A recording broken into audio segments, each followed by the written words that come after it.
Hi, Chris Barron of the Spin Doctors. How are you? I'm fine, thank you. How are you? Grab your drink, grab your coffee. We're just hanging out, man. I All got right, mine. cool. You like my mug?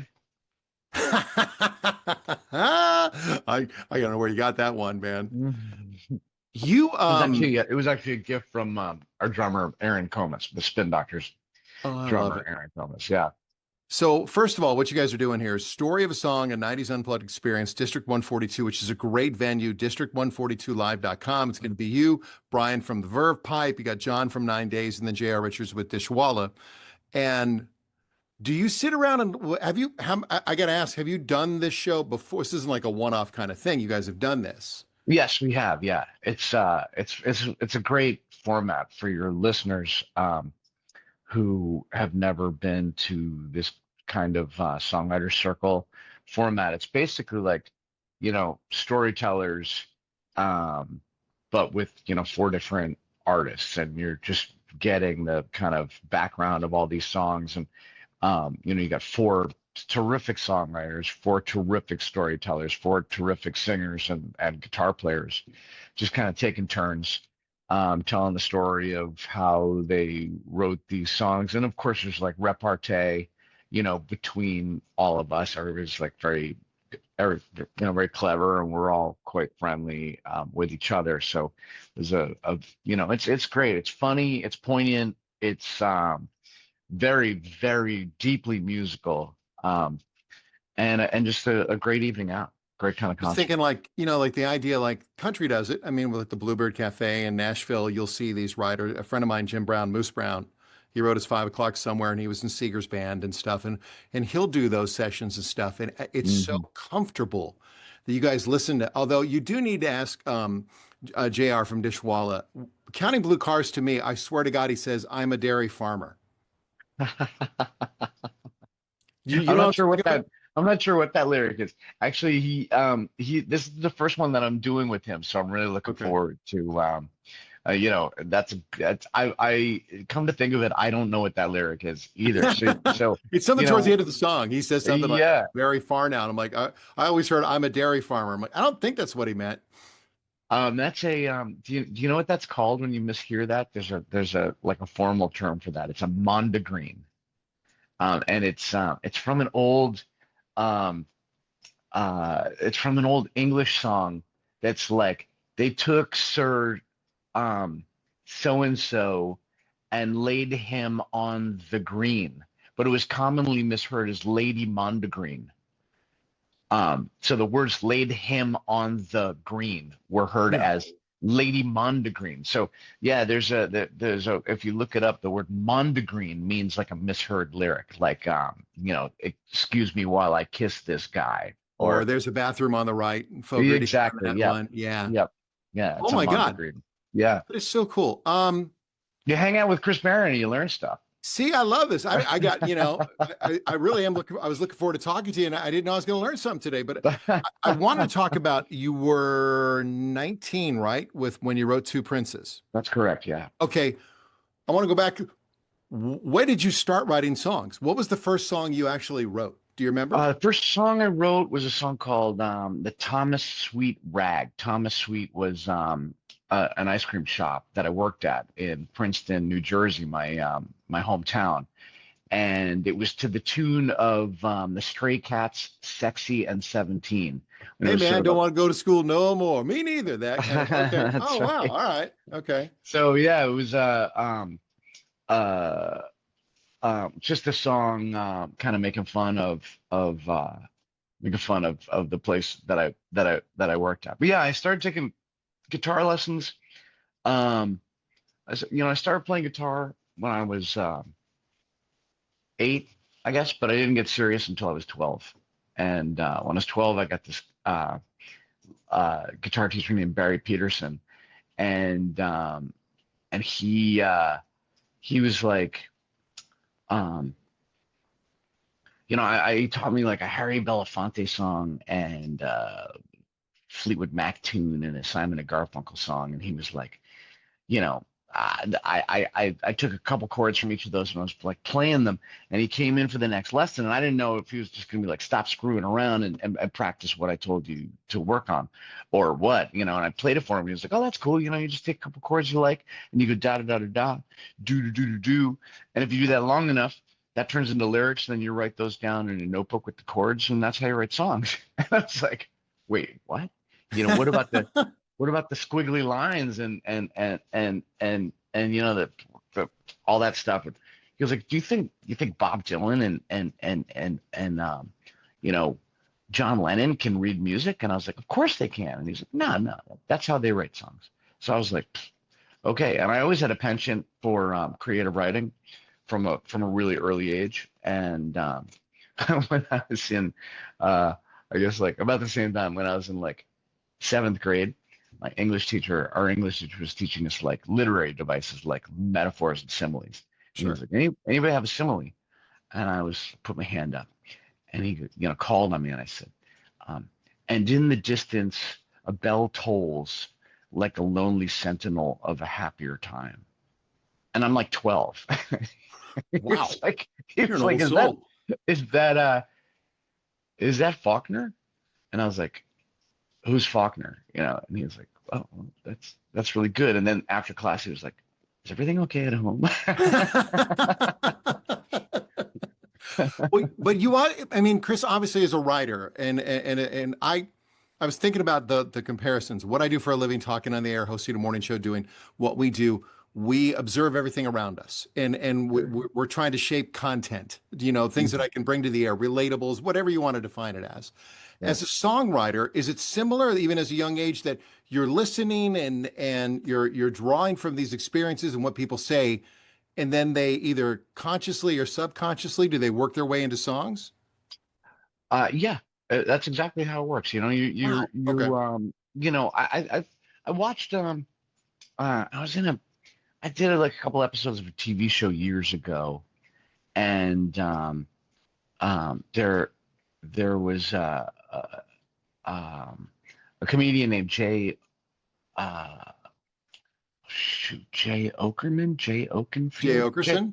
Jay Yeah. Okerson. Yeah. Big Jay Okerson. Yeah. Yeah. Yeah, and thank you for helping me remember his name. And he um there was like kind of a dirty, like, you know, very blue kind of moment in this show, um and he was making this joke. I'm not even going to tell you what it was about, but like he kept, like, every take he would make a different joke about this same really like questionable kind of topic, and everybody would just like lose it, and they would be like, Jay, just make the same joke next take, make the same joke, you know, because you're just killing everybody, the crew, everybody was just like laughing, and we couldn't get through the scene because he kept like he made like it, I'm not kidding, we were there for hours. It was like 17 takes. Every time they had to reset all the lights and reset everything and go again, and he would make I could see his brain just going, and it was like he could have made 400 jokes about finally like everybody was so kind of like you know tired that they didn't laugh at one of them, and that's the one that they had to use. Actually, I heard a really funny story about the making of the making of Young Frankenstein, where the woman who played Frau Brucher, whose name eludes me Of right now, course, Leachman. She's Doris Lee. yeah, of course, she's Yeah, amazing in that. yeah. Well, apparently she was so funny on the set that they had to cut the entire movie around the moments where people weren't, like, the crew and the entire set wasn't just laughing at her because she was so funny on set that like they actually had to cut the movie differently because there was all this laughter on set. So, well, you know, I think that you know, it's the same thing with songs. Of course, it's not as funny. Well, sometimes it can be pretty funny, but yeah, you're seeing the world through this like song shaped keyhole, and some of the things you see through that keyhole, you know, fit perfectly through that song shaped keyhole, and then you turn them into songs. And some things like just don't, but Like that. Like that. when I wrote Jimmy Olsen's Blues, which was the first song on the first Spin Doctors record, Pocket Full of um, Kryptonite, baby. Yeah. I I was I was I wrote that song in kind of two stages, and the first stage, the first inception of the idea was that um, I was doing an internship at a country and western station when I was like 18 years old at in Providence, Rhode Island, and I was staying with some friends at Brown University, and for one reason or another, I was broke, and I needed money to eat, or I needed to figure out a way to eat. So I came up with this ruse where um, let's just say liberated an apron from the cafeteria, and I wasn't going to Brown, and I put on the apron, and I would walk through the kitchen and get on the other side, take the apron off, put it in a backpack, and I would just eat. And I'm essentially a pretty honest person, and I was not particularly proud of this, and I wasn't feeling very great about it. Um, and I'm sitting there eating my ill-gotten pancakes, and this young woman walks in, and she looks like Lois Lane, right? So I'm sitting there, and my songwriter mind is going, and I'm like, well, if she's Lois Lane, I'm certainly not Superman, sitting here like with my stolen pancakes. Like, who am I? And I was like, okay, Jimmy Olsen is like the underdog in this thing. So, and then I got this idea of like Jimmy Olsen is, singing this like love song to Lois Lane and kind of kind of a plea, that he's like somehow, an equal, a suitor on equal footing to like Superman. So idea, I had that idea sitting in a notebook. I kind of forgot about it. It was sort of trite. It was like, Lois Lane, please put me in your plan. Lois Lane, you don't need no Superman. Yeah, okay, cool, whatever. And I kind of abandoned it. I found it in a notebook like a year later, about the time I wrote Two Princes. And I was like, oh, this is a good idea. I'm sitting there kind of working the idea. And I didn't live in New York City yet. I was still living in Princeton, New Jersey, where I grew up. And but I had this like, fantasy of moving to New York City and living, downtown, whatever, in the village and stuff. So I was like, come on downtown and stay with me tonight. I've got a pocket full of kryptonite. I And love the lyric, by the way. I absolutely thank you. love that lyric. It is so cool, and it still resonates in my brain all these years later. Thank It's a you. cool, it's And a great right, lyric. thank you.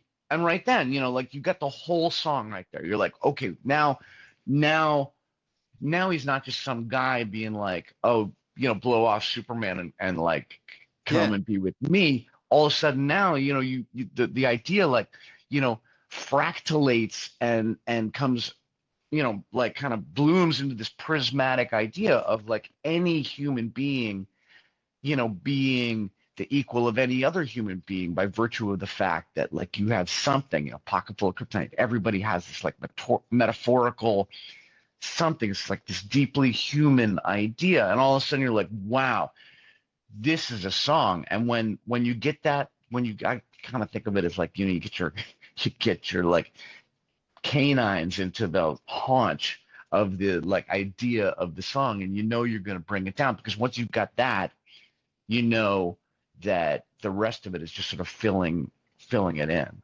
I love that. Story of a Song, 90s Unplugged Experience, District 142 here in Wyandotte on next Thursday, district142live.com. Get your website tickets there on the 12th. It's going to be you and Brian from the Verve Pipe, John Hampson, J.R. Richards, the Dishwalla.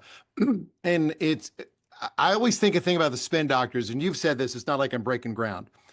Sugar Ray, for example, is Orange County, California, the happiest band in the world. Mark McGrath, they go, why don't you write ballads? He goes, why? I grew up in Orange County, California.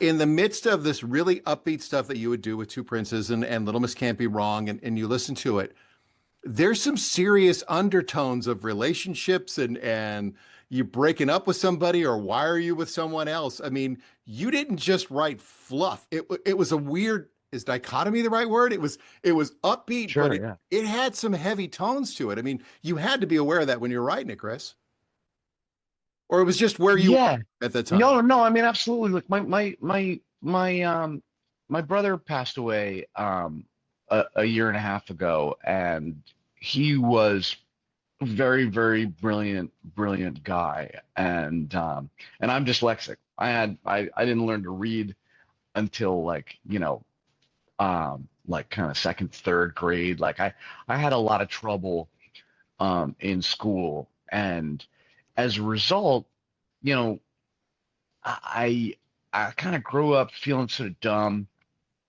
and I never got very good grades.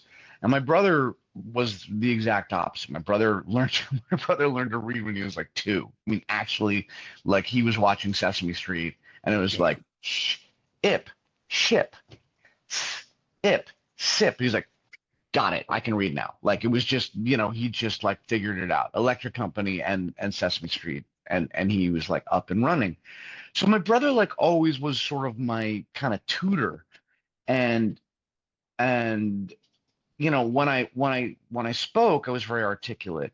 And when like somebody like as a kid, somebody wrote down a story for me, I could you know I had a great, I had a way with words and stuff like that. So my brother taught me.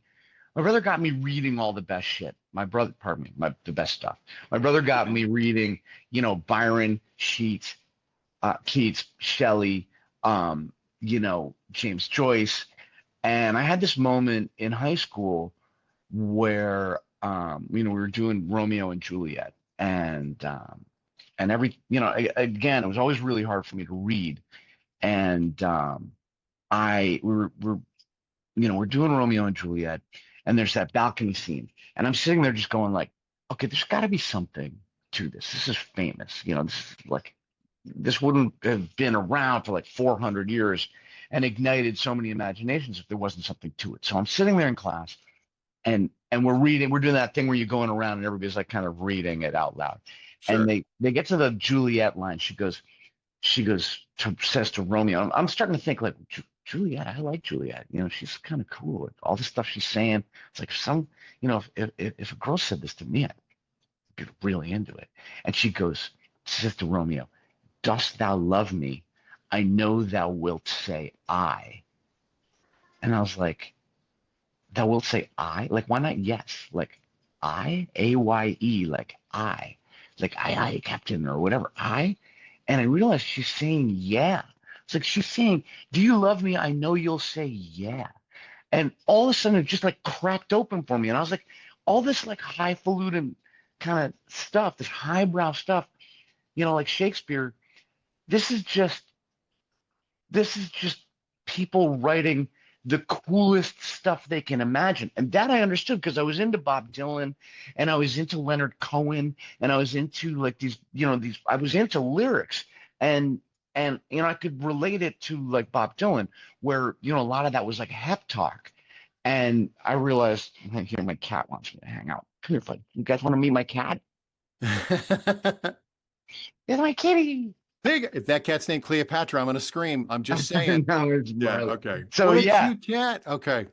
I mean, that's kind of where Love it. all of that is coming from. So yeah, I just like my brother taught me to like, to compare myself to people like James Joyce. I'm not saying I'm as good as James Joyce or Bob Dylan or Shakespeare or anything like that. But my brother taught me to like shoot for that kind of writing, and to write that way, you have to tap into some deep human experience. And I, without getting into a whole thing, my brother and I had a really hard time growing up. We moved to Australia when we were kids, and were completely sort of alienated from all the, uprooted completely, and went to another country where we didn't know anybody, and like, everything from like the food that we ate, you couldn't get a peanut butter and jelly in Australia. You know what I mean? We went Right. from like, it was not, yeah, and got our asses kicked at school every day, and like went to this whole thing. And then my dad, Little Miss Can't Be Wrong, a lot of people don't know this, but Little Miss Can't Be Wrong is my dad's ex-wife.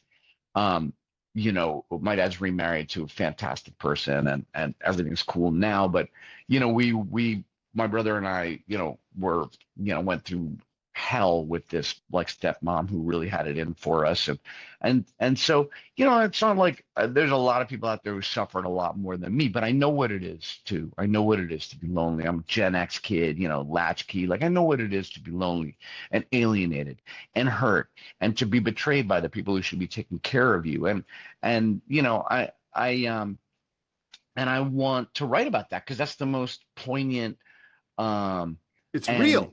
yeah, It's it's real. truthful. It's It's real. truthful. It Yeah, it's absolutely. truthful. So Um, yeah, I can't wait for this. District142live.com is the website. Chris Barron of the Spin Doctors. Before I let you go, I have two more things. One, yes. I was thinking about in the midst of as big as it was, what was the surreal moment where you looked around and went, "Oh dear Lord, I can't believe I'm doing this." Man, there were a couple of them, but the first one that always springs to mind is SNL. Saturday Night Live. We do Saturday Night Live. Joe Pesci is the host. Nice. That was the first time I ever met like it was one of the first times I was just surrounded by like a bunch of people that I'd seen on TV and seen in movies. It was like Joe Pesci, Robert De Niro, Martin Scorsese, even like G.E. Smith, who was leading the band, and like um, all of the cast, like it was just crazy, and we go to the party afterwards at this very cool place called La Bar Bat, and I walk in there and like um I didn't even really know how to drink in a bar. I mean, I was so young. I was like in my early 20s, and I was more into smoking back then than I was into drinking. And I get to this party. I'm like, what do you drink at a party like this? And I knew that Veuve Clicquot was like good champagne. So I went to the bar, and the guy's like, "What do you have?" And I go, "Can I have a bottle of Veuve Clicquot?" And he's like, "Sure. How many glasses do you want?" And I go, "None." So he just opens a bottle of Veuve Clicquot and hands me like, this like expensive bottle of champagne. And I'm walking around the bar just like drinking a bottle of champagne. And like, I'm talking to Joe Pesci and having this chat. And he's talking about like, how tired he is. And I'm like, this is crazy. Like he's doing all this stuff. He's like, everything's great. I'm doing it, but I'm shooting this movie. I'm doing this. And it's like, I'm tired. I'm like, wow, that's crazy. And I look over and I see Dan Aykroyd, and I'm just like, oh, you got to go talk to Dan Aykroyd, Blues Brothers and everything. I'm like, but how do I talk to, like, what's my, point d'appui, my point of departure? How do I like talk to this guy? I'm like, he's a harmonica player. I'm friends with John Popper. I'll just Yeah. walk up to him, like bring up John Popper and whatever. We'll be talking. So, I say to him, I step across the bar and I walk up to him. And I go, "Hi, I'm Chris from Spin Doctors." And he goes, "Oh, I know." And I was like, Dan Aykroyd like You know knows who who I I am. am, and that Wow. was like That's I was like, cool. yeah, all the cogs and springs popped out of my head, and I've never been the same since. There'll be no living with me. That's fantastic. And then the last thing is, I always wonder bands like when you guys started, I mean, a lot of the gigs in New York and driving around, did you have a band van that you drove around in, or what was your mode of transportation? Yeah, yeah, we had a ketchup red, um, uh, uh, Econoline Ford, and we got the Econoline 250, which is like not quite as intense as the 350, and not as my dad's name is Ken Gross. You can look him up. He's the foremost authority on automobiles, and the Blues Traveler had the stealth van, they called it, and it was a Dodge. And my dad was like, "No, you don't want the Dodge. You want the Ford. It's got a one piece like chassis, Yeah. and it'll hold together better." I was like, "Okay, cool." So he co-signed the loan for our like cargo van. We had it like retrofitted with it was New York City in like the late 80s, early 90s. So, we had to have like, cages put in the windows, and great big locks put on it. And we called it the good one.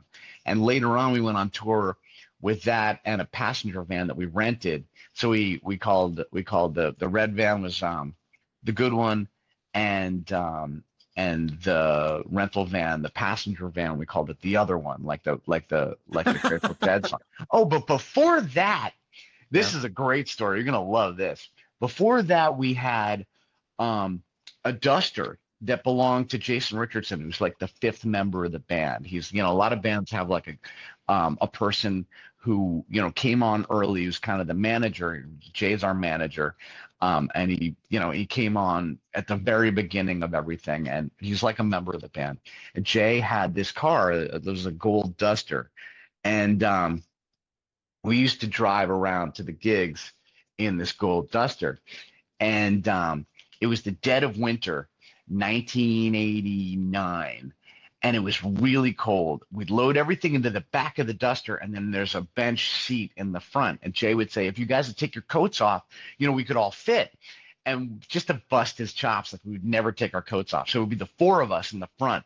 And it was so crowded in the front that Jay would sit like in front of the steering wheel, and I would sit, on the driver's side, right? But I would sit at the extreme driver's side on the outside of him. So Jay would. You're to his left as he's I'm trying to drive the car. So he's Good Lord, driving, Chris.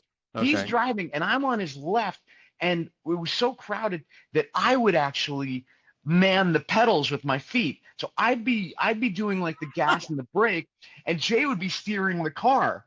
So like that was just insane. I don't know if anybody who's ever even like tried something like that. So that's the vehicle we had before that. And then before that, we got everywhere in taxis. So we had an apartment on Elizabeth Street. I would go around the corner to the Bowery. I'd hail a cab, and we'd have all of our gear out on the sidewalk. I'd get in the cab. I'd hail the cab because I was like the sweet talking lead singer. And I would say to the guy, like, okay, we're going to pull around the corner. We got a bunch of like musical equipment. But don't worry, we know how to load it. We're not going to mess up your cab, and we promise we'll give you like a great big tip. So we pull around the corner, it'd be like this big pile of gear. Aaron had a bad back then, and our Mark, our bass player, never loaded any gear, and Eric had a way of like weaseling out of this every time. So I would move all the gear, and they had Impalas, and they had Crown Vics.